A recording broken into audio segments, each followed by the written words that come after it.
in response to that, Pilate gives the age-old question, what is truth?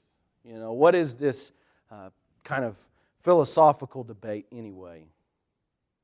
And so Pilate goes out knowing that in order to keep peace, he inevitably has to try and kill Jesus.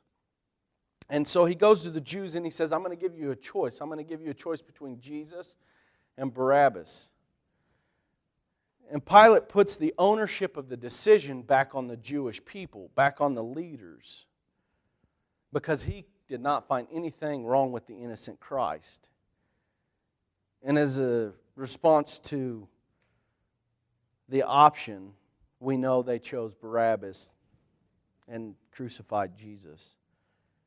Let me point out a couple things about Barabbas real quick.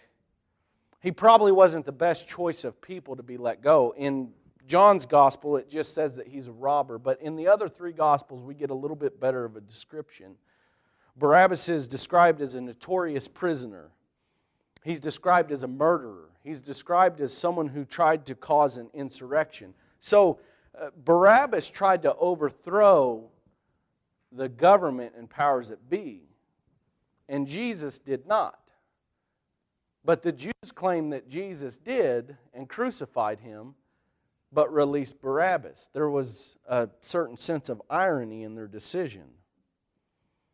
Another interesting point about Barabbas is that his name means son of the Father. So here we have Jesus on one hand, who is son of the Father God. And we have another man who gets released in Jesus' place, whose name means son of the Father.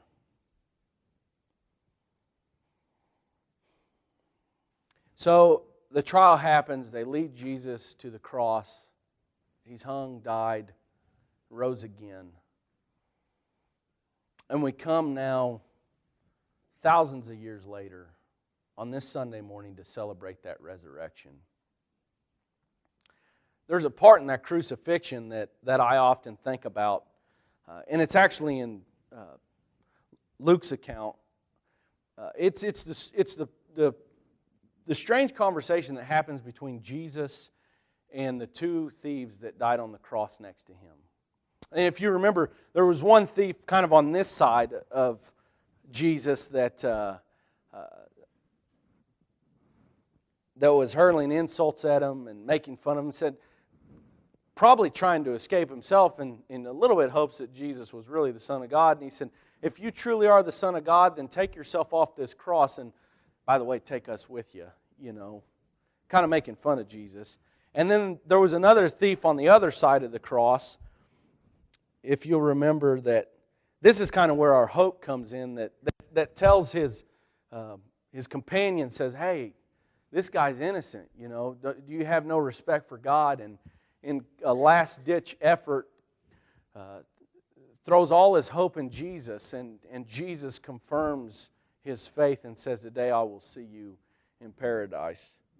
Now, we look at this thief on this side many times, and we kind of want to imagine ourselves as that thief. That one that kind of hung up there with Jesus, and we said, Jesus, we're going to cast all our hope on you, and He saves us. The truth is, we're not that thief. The truth is, we didn't hang up there with Jesus. The truth is, we're Barabbas. We're the man who got to go free. And in our place, Jesus died. The truth is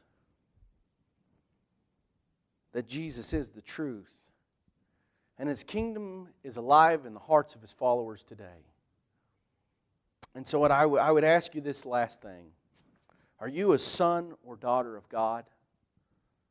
Are you a Barabbas?